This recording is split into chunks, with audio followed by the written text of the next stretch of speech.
If you commit the time to either creating a cheat sheet or committing to memory just a few keyboard shortcuts, you can literally fly through Visual Studio and not even touch the mouse for long stretches of time. Saving you time, keeping your hands on the keyboard is crucial as you're trying to perform a task to get something done quickly. So I want to give you 10 shortcuts, plus I want to maybe give you a bonus one or two. Obviously, as we get started here, all of the typical window shortcuts work in Visual Studio. So navigating around using the home key and the end key to go to the beginning of the line, the end of the line, going page up to go to the top of the file, page down to go to the bottom of the file. You can, for example, hold down the Shift key and hit home, or the opposite can be true. Hold down the Shift key and hit end to make a selection on a whole line. You can hold down Control and Shift and the arrow key to make selections on just portions of things. There's just a lot of combinations with selection and maneuvering around using the arrow keys, home, end, page up, page down, Control and Shift. All right, so just experiment with those, but after a while you get pretty used to using all of them. Obviously, Control C, Control V, Control X, Control Z, Control Y to redo. So Control Z undo, Control Y redo, Control F to quick find, hit escape to remove it, Control Shift F to do a find and replace. Okay. So, oh yeah, and Control S to, whoops, that's Control A. Control S to save one file, Control Shift S to save all files. Okay, so those are pretty common across most Windows applications, but let's talk about the ones that are not so obvious and the ones that are kind of specific to Visual Studio.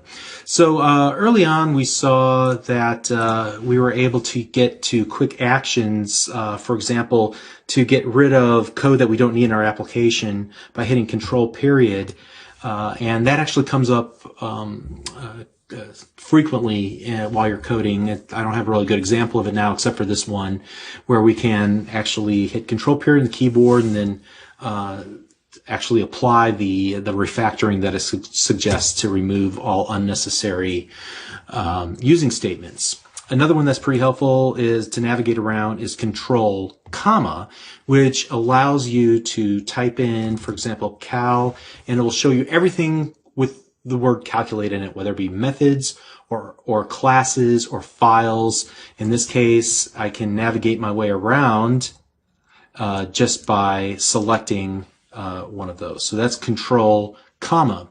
Control Q is quick launch, and this will allow you to get to any feature inside of Visual Studio without having to remember how deep in the menuing system it is. So, for example, if I wanted to turn on or off code, or I'm sorry, line numbering, all right, I'm able to find it there, and it opens up where I'd have to go to Tools, Options, and then navigate through to find the general tab under All Languages Text Editor. Here I can just type in a few letters and then find that setting for line numbers. Okay. Control and the semicolon will get you into the Solution Explorer, and you can type a few letters there to find all matching files, objects, and methods that have that particular name. And this too will let you navigate to that given item. Hit return on your keyboard in order to go to that particular line of code where your mouse cursor was placed. F5 is for running the application in debug mode. This attaches the debugger so you can set breakpoints and run through them. Control F5 will start the application without attaching the debugger. So this is a little bit quicker if you just want to run through it, but you don't need the debugging features, but still want to run it in debug mode. All right. So essentially you're not running the full version of it. You're just running a debug version, but you're not attaching the debugger to it. We'll talk about debugging a little in one of the next lessons. All right. Suppose I want to add a file to my, here, let's get rid of that. I want to add a file to my project. I could do it a number of different ways. I could right click here and select add new item off to the right hand side.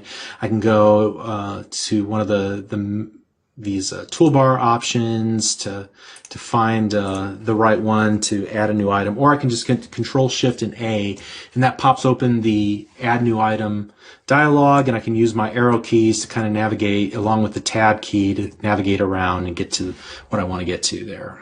Okay. Also, we already looked at this one once, but let's get into a different file here. Let's go to mainwindow.cs.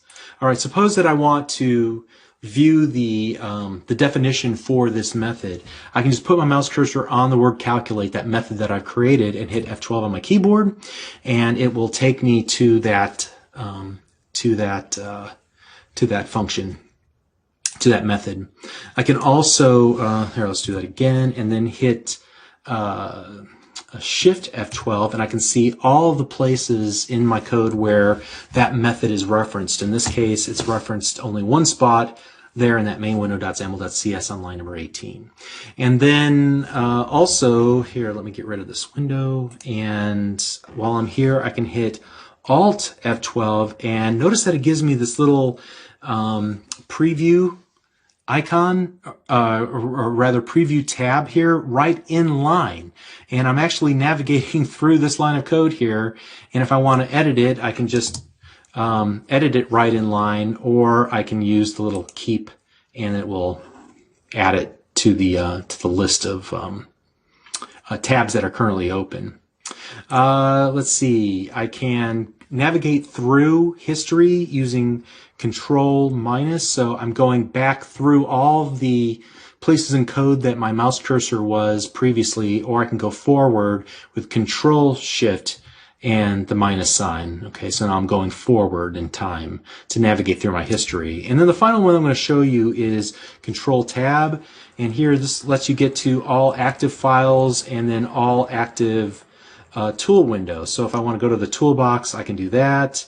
If I want to go to the Solution Explorer, I can get there. If I want to go to the app.xaml.cs, I can do that. So that's Control Tab. Very cool. All right, so you can see that once you master some of those keyboard shortcuts, you can fly around and you never have to touch the mouse. So we'll pick it up in the next lesson. We'll see you there. Thanks.